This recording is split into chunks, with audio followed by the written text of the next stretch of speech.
最影響就係瞓覺。物理治療骨科超過1年，就係去到而家咁樣。你唔係緊或者你受傷舉唔起，呢個 posture scan 係俾你睇到你嘅姿勢啦。關唔關你而家嘅問題嘅事咧，係另一件事嚟嘅。揸電單車跣軚手踭落地，懷疑係甩臼。posture scan 覺得你係平嘅，齋靠 scan 係揾唔到嘅。我做運輸嘅，冇得再學，好用力先至可以伸直。搬貨嗰啲一嘢就拖上磅，真啦，hold 唔到，控制唔到啊！而家變咗要咁樣搬啦。懷疑緊佢唔穩定，that's why 棘住。等呢度攞到啲線索，再做翻一個功能性嘅 testing 啦，揾翻你嘅弱點啊。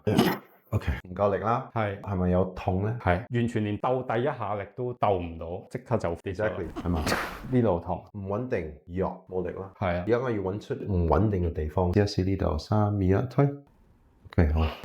呢個係 work 嘅，係呢個仲大力添喎。有冇痛啊？唔覺。有2個方案係 work 嘅。A few moments later，有力好多，頂到，可以同你鬥。